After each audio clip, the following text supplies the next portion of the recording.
I arrived at a point where I could not accept anymore the description of life that I was given. I tried it. I went and I had a job, like society said, and I had my house and my company car and the money coming in every month, and it didn't make me happy. And it gave me absolutely no time to do the things that I really wanted to do. So I decided, okay, I like to make a balance between my work and my play. Really, I was lucky enough to find my own dream. I just do what I like doing. Sometimes I get paid. It's good. But I don't have a fancy car. I don't own a house. I don't have these needs, which leaves me free to do what I like to do.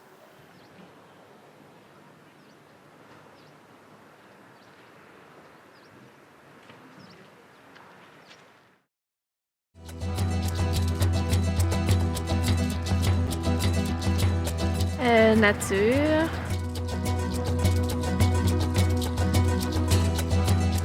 People.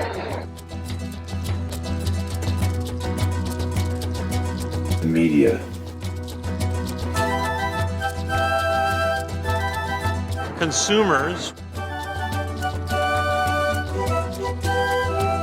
Tecnologia.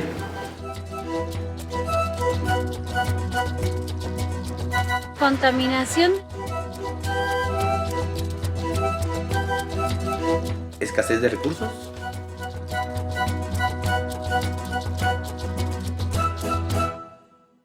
My name is Rex Weiler. I live in Vancouver, Canada. I was involved with Greenpeace here when it was founded in the 1970s and was a co-founder of Greenpeace International in 1979. I think we can have richer lives with less stuff. I think that be in nature and see how nature works.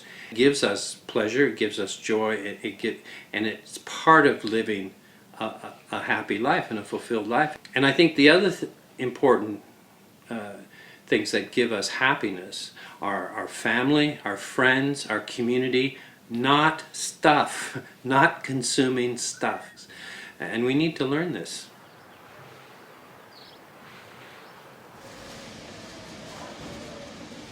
We know that in most wealthy countries, there are no improvements any longer with increasing incomes.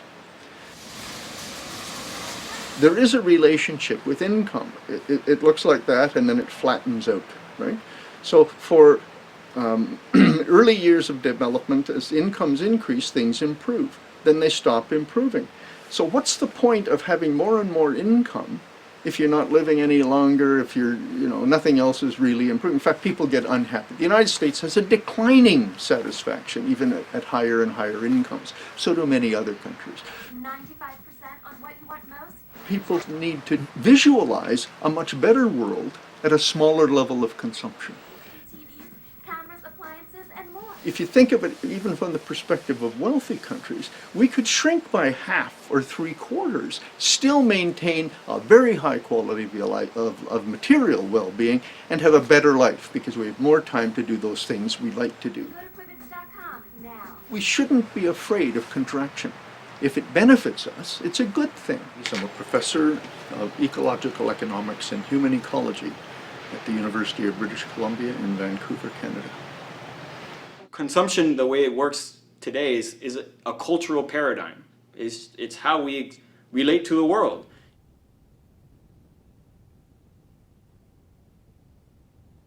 You can't turn a corner without seeing an ad. The outside of the train has an ad, the inside of the train has an ad, the station has an ad. You go up the stairs, there's an ad right there on the thing. You go on the street, there's another ad, and it's just advertising all over the place. And sometimes I feel like bombarded. What does that do to our psyche to see an ad everywhere? What does that do to how we see ourselves, our relationship to other people? We don't ask that question enough here.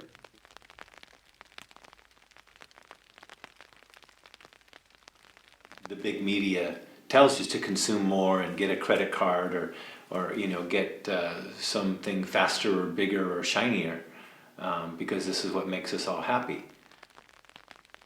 You have to consider how big the advertising industry is.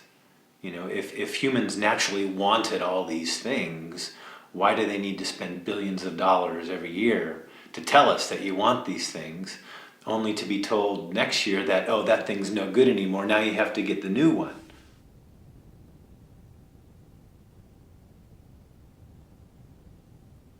So there's a lot of resources and human effort that goes into convincing us, to brainwashing us to think that we have to buy all this stuff. Just with the current world population living at a quarter of North American standards on average, we are already using more than the entire planet. Some people wonder, well, how can we use more than one planet? It's because we are drawing down or depleting assets or resources that have accumulated for millions of years. So we're simply using up the Earth about 50% faster than it can produce itself.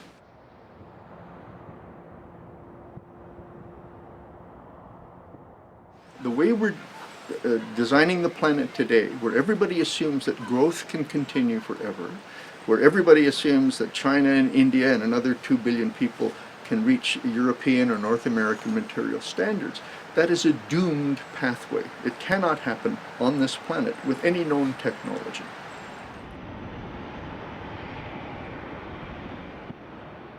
I think that we're going to be able to pollute the atmosphere or the rivers or take all the fish, and there won't be any consequences.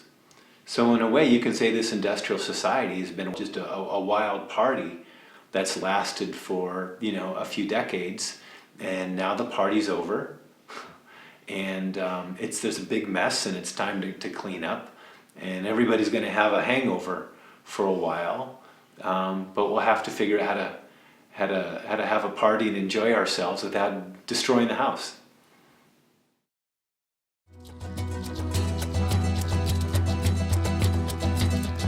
Society, communities, tribes, interaction, sharing, connected.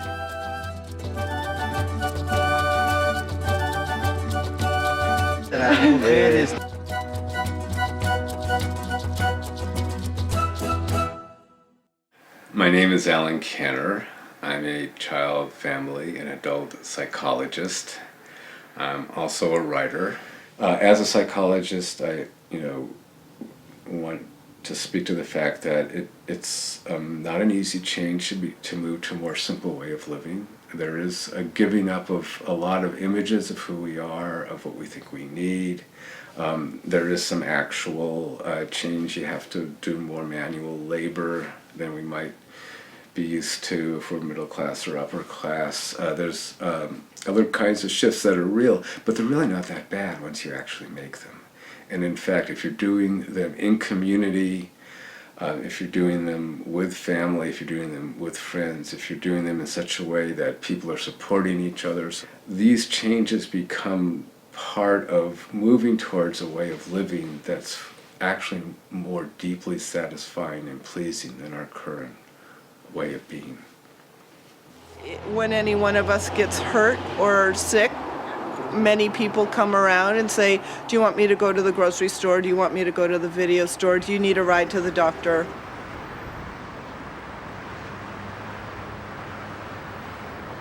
We know all the time what's going on with each other. We garden together, we have dinner together, we pool our resources and buy big things with each other. A lot of us were in school at the same time, and we got to be really good friends. And then we started going to important life events together. We would always be sad when it was time to go home after the party.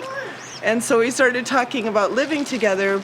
And so in 1989, we scraped together all the money we could, and we bought it.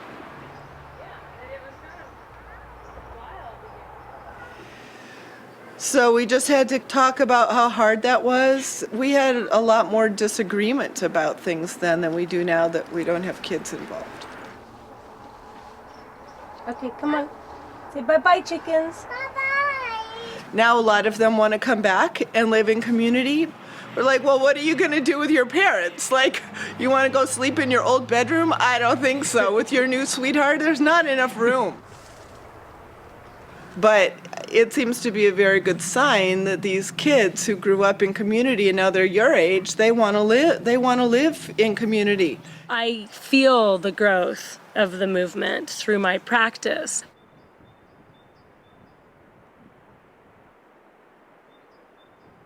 You've got the economic climate and the ecological situation. So more and more people are aware of climate change, peak oil.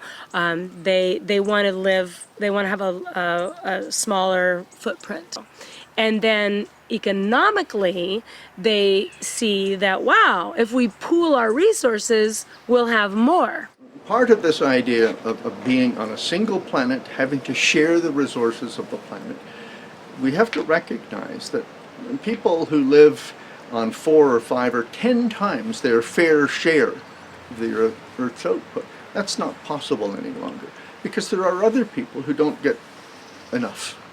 In terms of human development, we move from being very self-interested to being less and less self-interested. That is what psychological maturity is all about, that you can take the other's place, that you can care about other people, that you continue to care very much about yourself, but you learn to balance that by recognizing the legitimate needs of other people, starting from your family, but eventually reaching out to your society and the whole world. And when I say the whole world, I don't just mean human beings, I mean the whole world. Sharing a car, or being part of a dinner club, sharing meals, sharing childcare, getting involved in a CSA. Community may not be for everyone, but sharing resources and living a more connected lifestyle, I think is. Because resources are going to become more expensive and less available.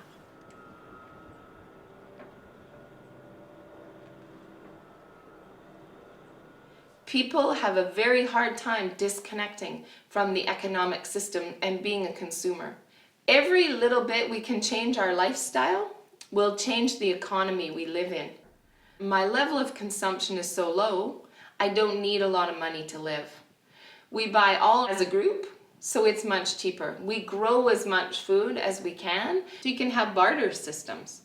We still need money, so you don't abandon money of the system.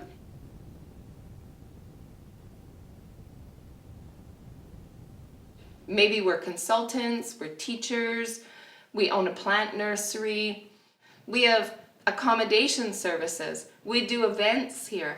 It means you have to be very diversified and do many things.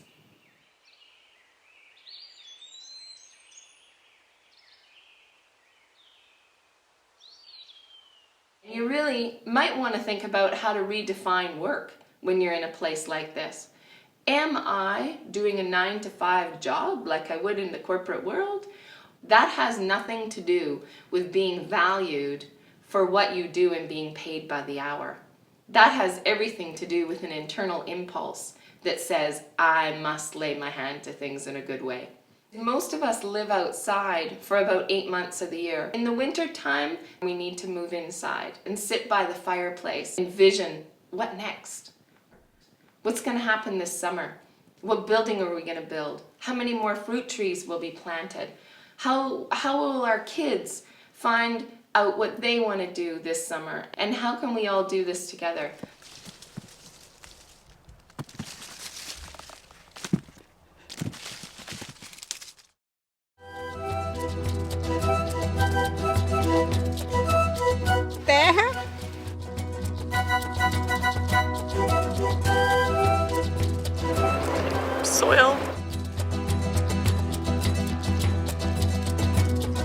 agricultura.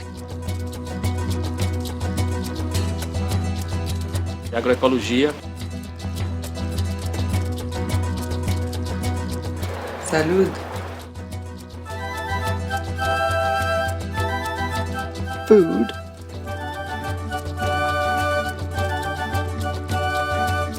Chemicals.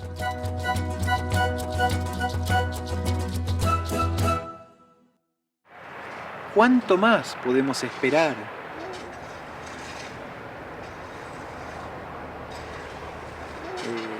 Seguir con la misma lógica, que de lógica no tiene nada, ¿no? De incrementar. Hay como un amor idílico con la escala, la gran escala, la mecanización, las exportaciones, ¿no? Todo lo grande.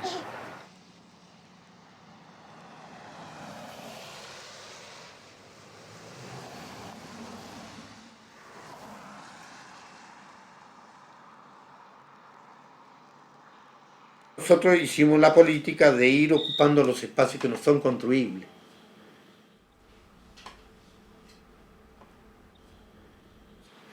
Pero este aspecto de que los huerteros y huerteras conquisten los suelos es un potencial muy grande político de la población hacia la conquista para ir resolviendo su necesidad.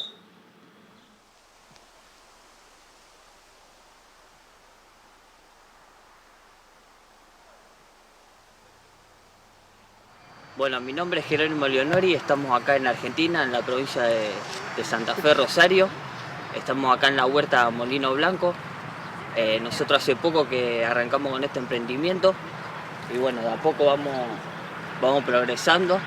Capaz que nosotros por ahí mucho no sabíamos y le fuimos preguntando a la madre de él, a lo de acá al lado. Esto es orgánico, es muy rico y bueno.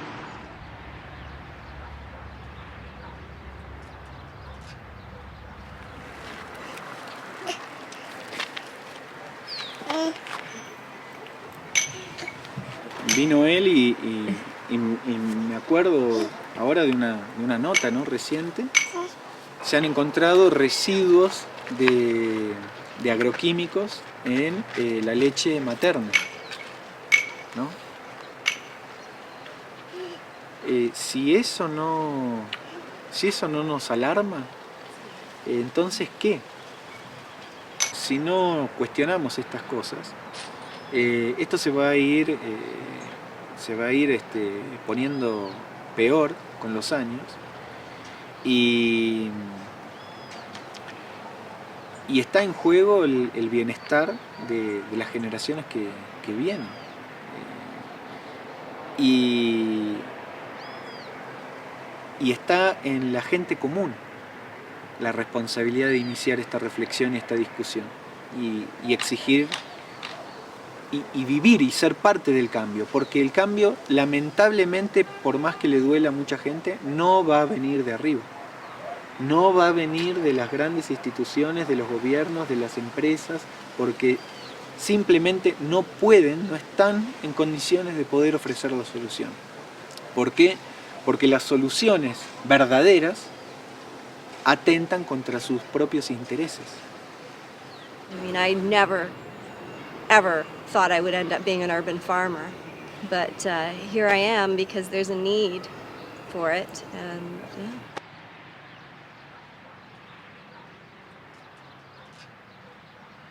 We wanted to be more sustainable and more self-sufficient. That's how it started. So last year we were growing for ourselves, but people were so excited about it.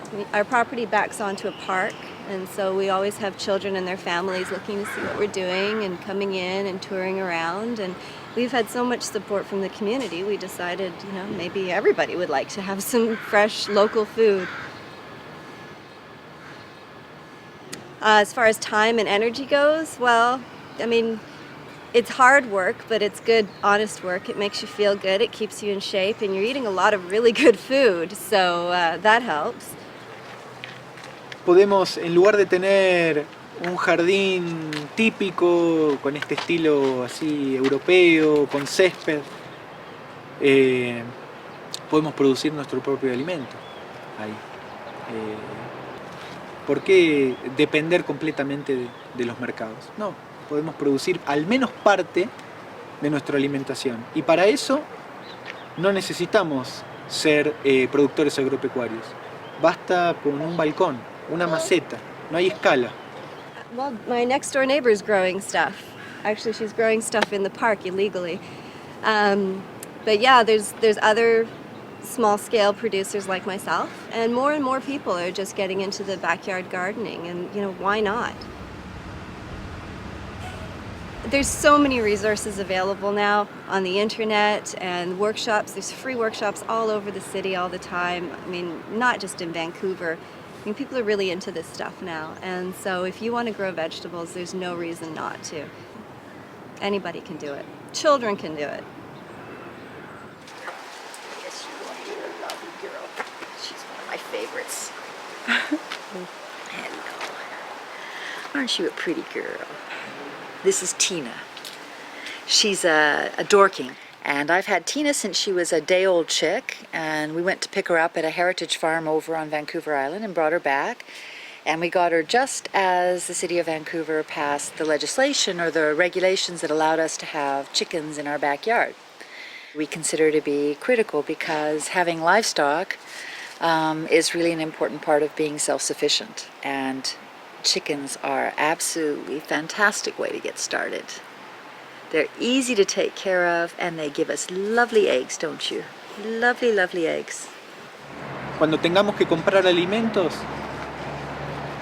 prioricemos los alimentos de producción local, de gente que produce respetando el ambiente, de manera orgánica, ecológica, biodinámica, lo que sea, en lugar de las grandes cadenas de supermercados.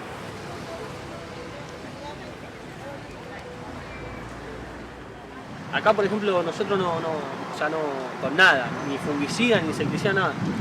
Un buen preparado que es de ajo y alcohol. Este preparado yo lo eché varias veces y las veces que lo eché funcionó. Tiene un olorcito que te la regalo. Esto se deja pudrir. ¿Alguien quiere oler? Se pulveriza para protección y para hacer algún bicho también. Esto es buenísimo, es buenísimo. Elijamos también consumir productos de estación, productos locales o regionales, antes que productos que vienen de muy lejos o de otros países.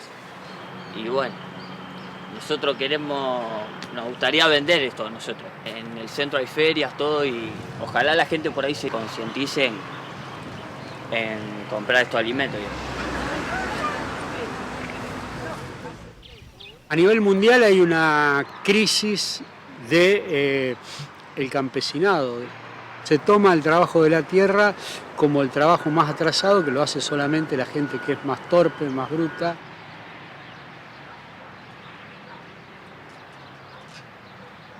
Y nosotros pensamos que la agricultura orgánica es, al contrario, la agricultura del futuro.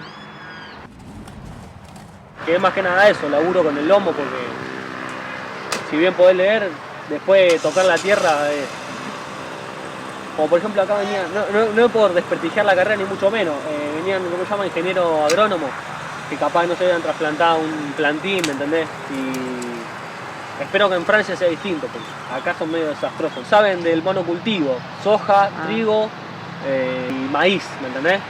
Ese es el tema. Y bueno, entonces pensamos que estamos en un momento de que empieza una nueva etapa donde esto cada vez va a tomar más auge y bueno, y apostamos a eso y trabajamos desde hace mucho tiempo para eso. Qué más lindo que tener un fruto acá, ¿me entendés? Creciendo, tener los zapallitos juntos creciendo, o ver que hay una flor, ¿me entendés? Que las abejas vienen a visitarla. Es algo, yo creo que es algo impagable. Es algo impagable.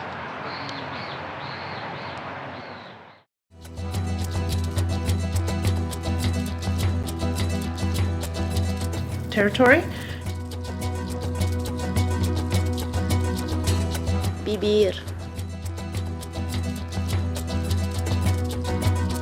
villages. Housing.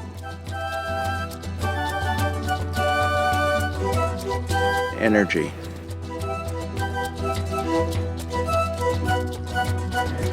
Construções.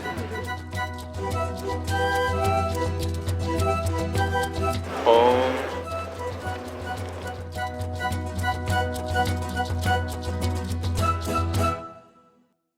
Now we're starting to see that this planet is small and there's lots of people on it, and we have to start getting more logic involved in the decisions we make living on it. People are thinking about alternative ways to build homes and ways to not use so many resources. Straw bale homes up here, there are a lot of straw bale homes.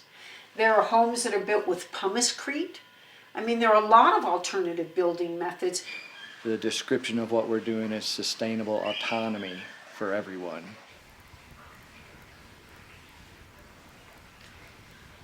The existing housing is dependent on things that we're taking from the environment that aren't good for the environment the way we do it. And people are vulnerable to how long the systems are going to keep going and the prices of the systems, and they can't even think about where they get the energy to put into these houses. You know, for instance, this building, no electric lines come here, no gas lines come here, no water lines come here, no sewage goes away from here. It makes every building not dependent on corporations and government, which are a bunch of crooks anyway. You know, so it's just, it frees us, it empowers us.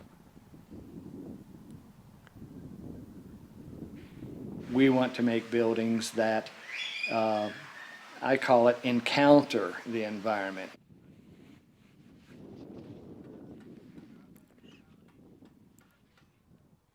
The water, it comes from the sky. We filter it through a ceramic filter, not chemicals. There's no chlorine or anything, and it's good to drink.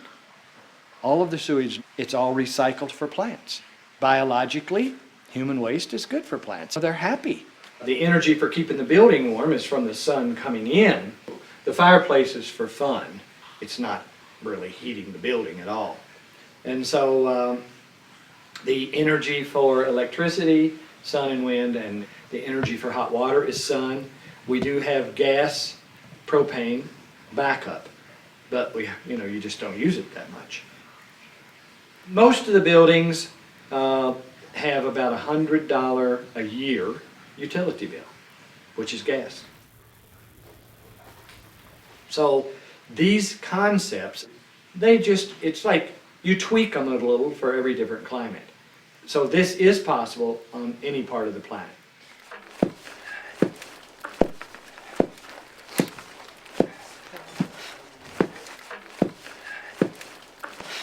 I work for Ursha Biotecture for almost 20 years, and today we are working on a Earth ship. All the buildings we build use tires, bottles, cans. This depends on where we are. We use whatever garbage is available to build with.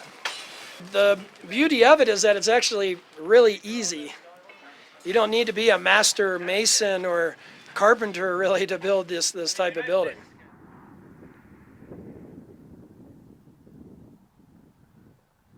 You aren't having to pay tremendous heating bills. You aren't having to pay huge electric bills. You know, that's a bonus. It takes work to make the house so that you can have those things, but I don't have to, run myself ragged trying to pay all the bills that people in conventional houses are doing. And that's what I was looking for when I lived for many years in a city. I just thought, when does this end? When do the bills start going down,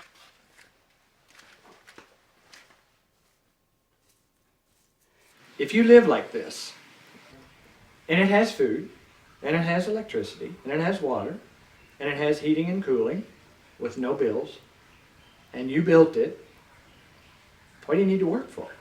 See what I'm saying? It's like when the more autonomous people get, the less they need their jobs. All of the leaders, all of the politicians, they're talking about employment rate and economy. Well, fuck the employment rate and the economy. Right now the economy is God, you know. We got to keep the economy together or countries crash. Shouldn't be that way. Sustenance for people should be what the governments try to achieve, so that those people, if they lose their job, so what? It's like now if you lose your job, you pretty much are going to have to commit suicide or something. But if you lived here, if you lose your job, well, you know, what do I need it for anyway?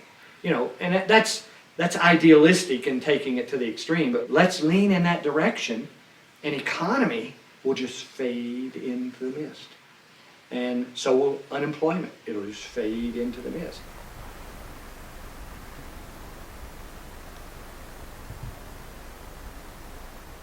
It causes people to see that these methods work.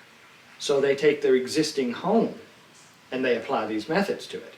They add a greenhouse on the south. They insulate the rest of the house better. They start growing food. They start making their roof catch water. They start figuring out ways to use less power so that they can harvest solar power and have it be enough. And we're constantly learning those ways too. And so what I'm saying is, it is possible for everybody to simply move in this direction.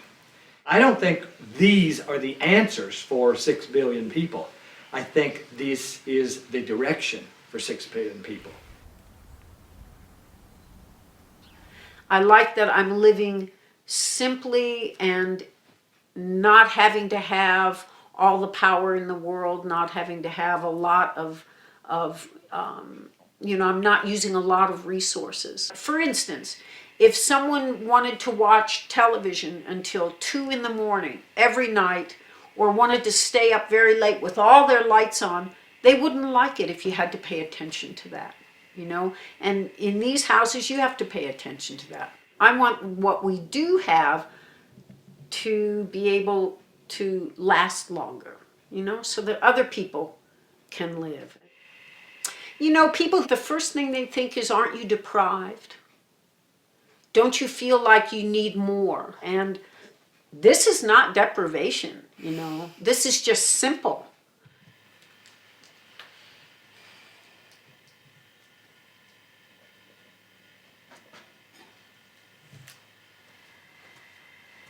Can you tell I just love having done this? I really love having done this. But I wouldn't want to do it again.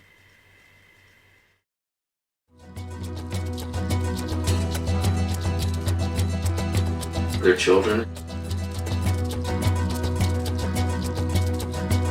School.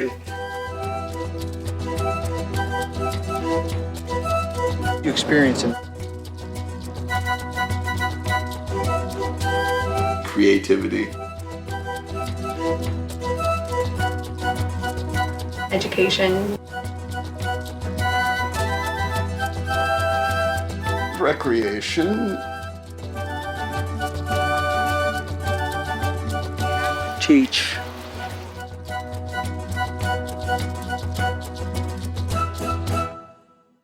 Our educational system is failing to teach us skills. In our culture, we think you should just never have to bother with fixing anything or knowing how to grow food, but you should know something that's going to be useful for survival. This is why we are here at Howard Luke's camp.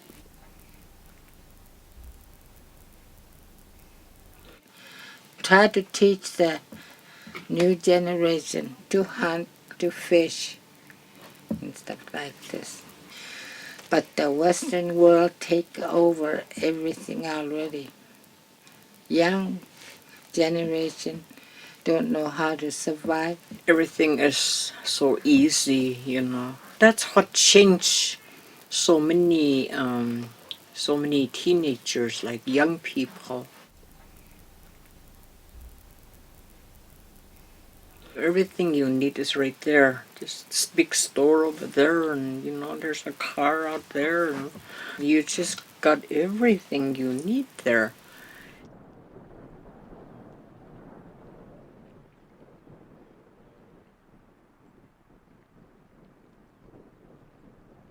the pressure for achievement in children has become younger and younger and younger, and parents are hiring tutors for very young children, and they're worrying about how their children are doing at age 6 and 7 and 8, as never before.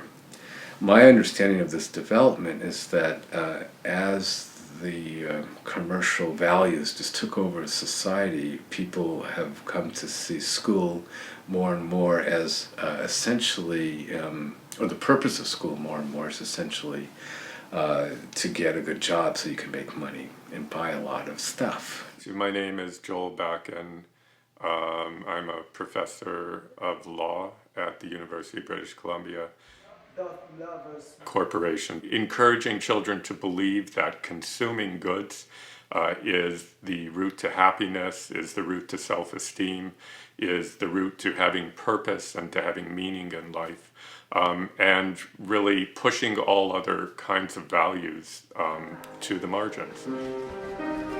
And to me, that is a very corrosive lesson for kids to be learning in terms of who they're supposed to be in the world.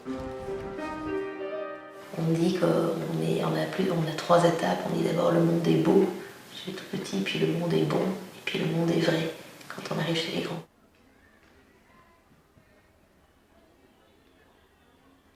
C'est-à-dire que, et c'est important de respecter ces étapes-là, c'est-à-dire d'abord on est juste, on s'émerveille, quoi. Et puis voilà, il y a la beauté, la bonté, et ensuite, seulement, on passe à l'aspect, on va dire, plus cérébral.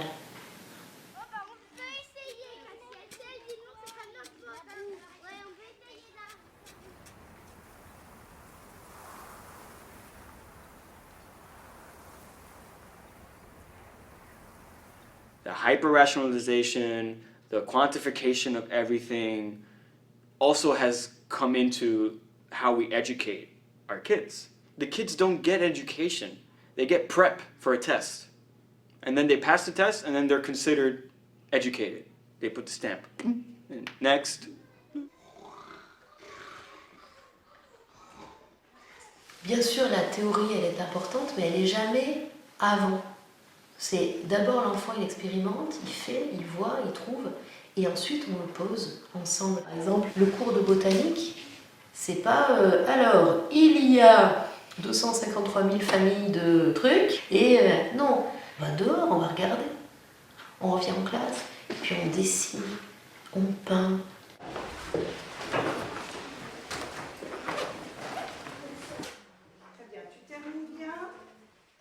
It's not just about like learning facts into your brain. It's about like having a learning experience.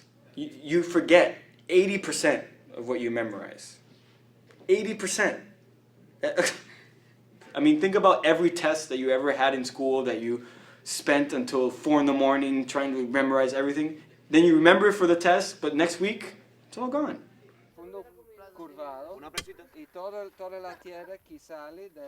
C'est clair que les enfants, on ne les remplit pas. Le modelage, la peinture, sont des matières tout aussi importantes que le français, les maths et l'histoire. C'est un équilibre en fait.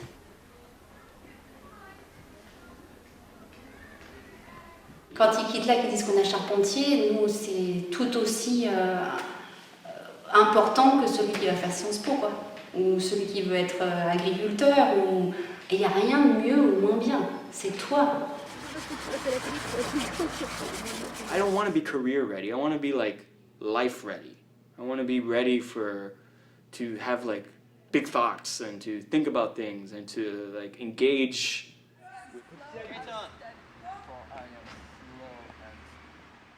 On essaye de faire que les enfants, ils deviennent des êtres humains, des adultes responsables, autonomes, et qui soient heureux de vivre et qui soient bien dans leur basket.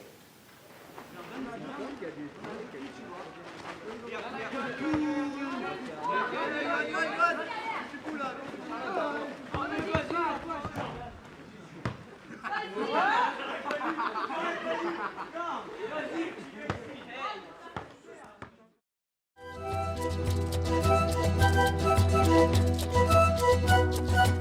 libertad.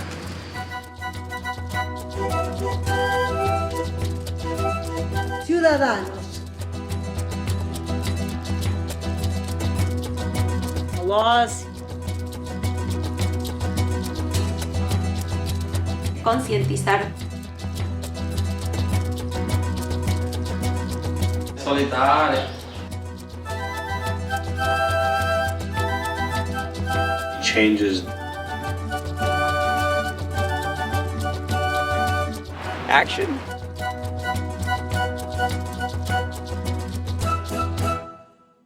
We are not acting as an intelligent species. If we are intelligent, capable of logical analysis and of planning, we will plan, use our intelligence to plan to have a stable future in which the planet is not jeopardized, in which everyone has adequacy, which everyone has economic security, in which everyone doesn't have to be afraid of a changing climate or ecosystem. That's possible, and that's what intelligence would produce. If we were truly capable of moral judgment, we would realize that the growing income gap is a moral obscenity. It's a moral obscenity for some people to be living on average now 8 times better than other people. Finally, if we were compassionate, who says that we have the right to destroy other species, or other people for that matter? The competitive mad scramble to get more and more and to grow is just like any other species in its plague phase, where you have an explosion followed by a crash. It's up to us to decide to make it succeed. Are we going to exercise our intelligence? But because the leaders are being essentially captured by vested interests, all we hear about is the need for more energy, the need to kickstart the economy. We have to get people purchasing again. The solution to all of our problems is to go out and buy more stuff so it keeps the economy rolling. That's what our leadership talks like. So it literally encourages us to throw more coal into the boilers on the Titanic as we run faster and faster toward the iceberg. I think we have to be radical again. You know, being radical is just addressing the roots of what a problem is. If you look at civil rights, women's vote, all these things were initially radical ideas. Like, women voting? Oh, no, that's way too radical. Not having like a bathroom for white people and a bathroom for black people, that's impossible. Too radical. But in the end, they were the morally right thing to do. Llegó la hora, me parece a mí, de que asumamos nuestra responsabilidad o corresponsabilidad en esto y empecemos a comportarnos de una manera más adulta. Es esta entrega total de nuestras responsabilidades a otro, ¿no? Y entonces está en el gobierno resolver la seguridad, está en las empresas resolver la alimentación, siempre está en otro. Bueno, ¿cuál es la parte nuestra? Use less resources, buy less consumer goods, and share our things, share our times, our minds. That's a kind of activism that we can all do every day, and I do my best.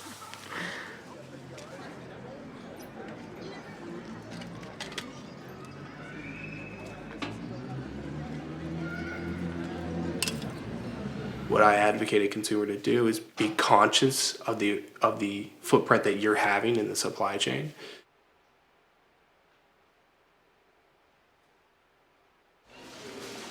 Consumers are very disconnected from the products that they use every day. I got up this morning, I used my computer, I talked on my cell phone, I put on my shirt, I drank a cup of coffee.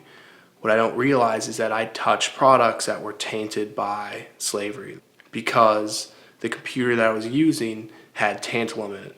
So that tantalum was harvested within the raw mill, within the mines. It was then taken to a refinement. It was refined into a product. It was sold to a third party that then put it into an input that then made its way to a factory. And then that final brand that I purchased a product from, that's who I interact with. But workers have been exploited throughout the process. There are ethical alternatives. Look at certification systems like fair trade. They're not perfect, but they're working to try and protect workers as great as they can and empower workers. O sea, no podemos seguir por el mundo pensando que estamos aislados y que lo que hacemos no tiene impactos.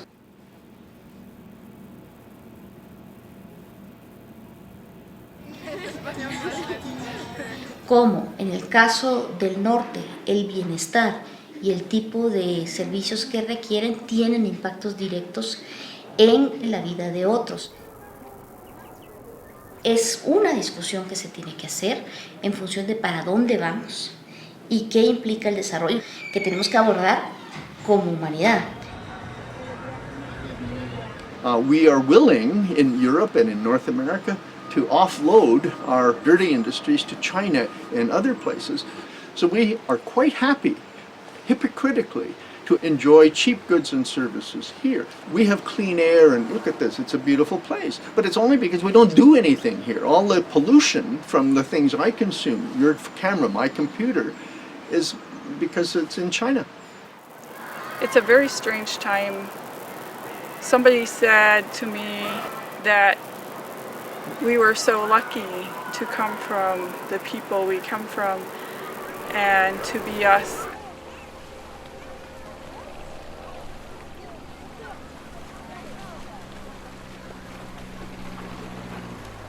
And I laughed and I said, well, you know, right now it's a pretty scary place to be us.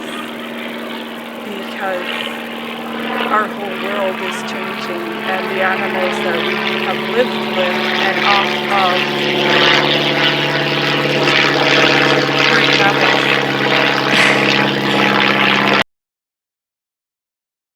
It's changing.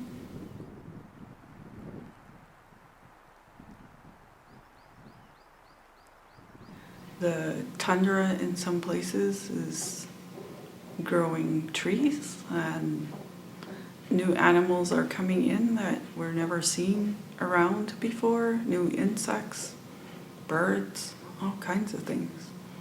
And at the same time, the animals that we eat are the ice seals, the walrus, some of the whale species, all will be impacted by not having ice.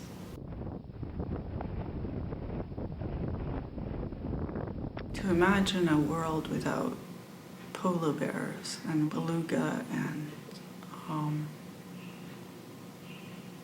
bowhead, it's not a world.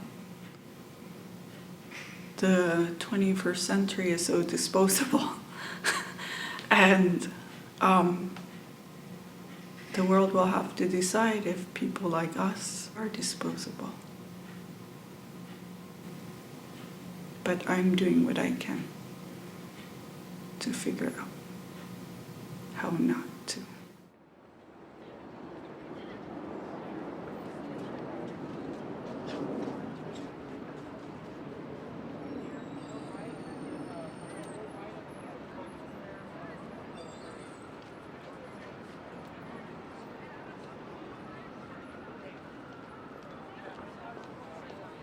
It's not that we don't want an international system, we want one with different values.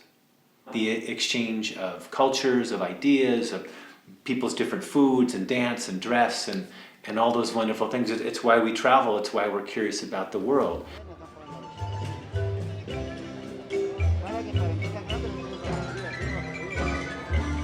But we don't need to be shipping concrete or logs or all of these big, heavy commodities. Our vision is about a relocalization of economies, of food, of fuel system, of finance, of fiber. And we have to act as a citizen in changing the rules of the government and the economy to make sure that the products are available, according to the values that you want.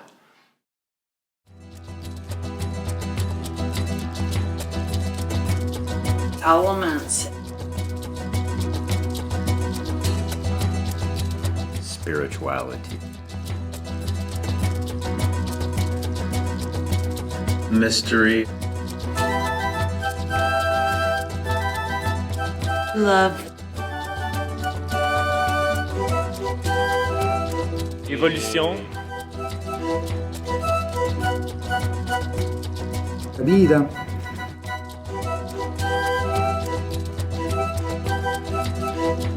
The universe.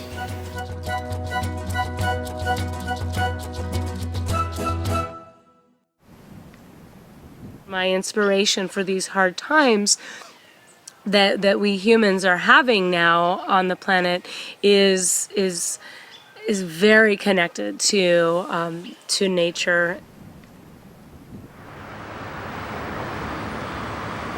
Para ser capaz de escuchar a la naturaleza también hace falta un estado interior que te lo permita hacer.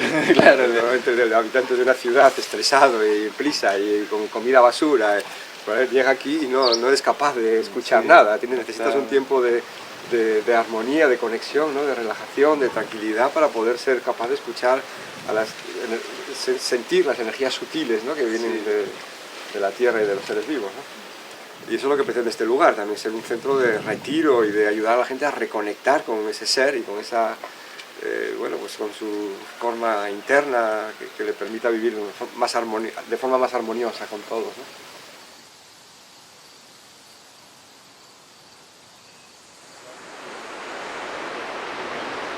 The basic teachings of the land.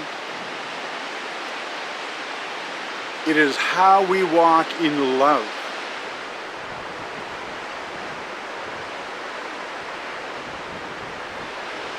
It's how we choose to love ourselves and our ancestors and the people who walk.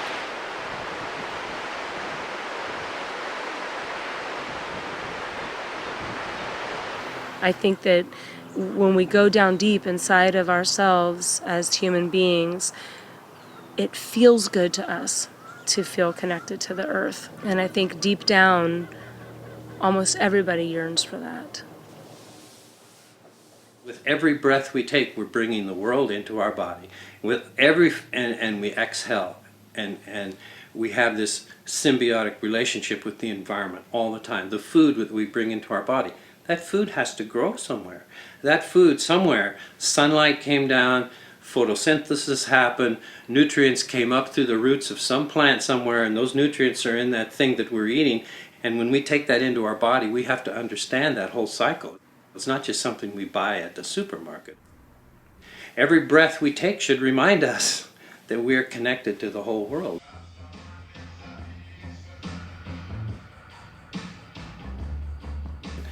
It shouldn't be too hard for us to understand that, but it is hard, it's difficult, because we tend to grow up and be educated in a world that separates things into all its parts and forgets that we only live in relationship.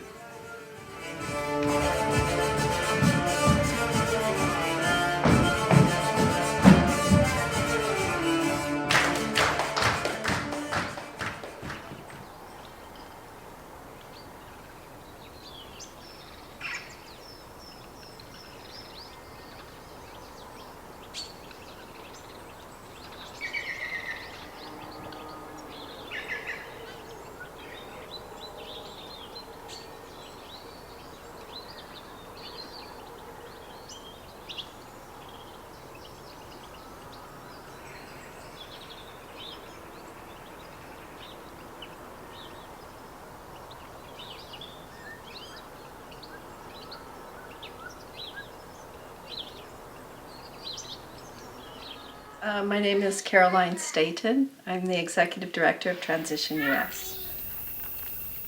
So our hope is in getting people excited to dream again and to create something that we don't have yet. You know, just what could that be? And in the limits of nature, we can do it. We can.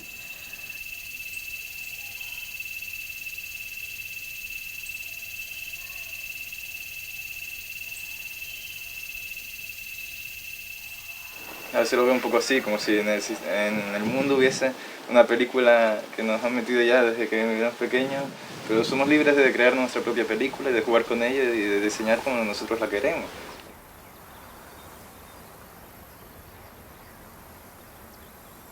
Individualmente y en colectivo también, todos juntos.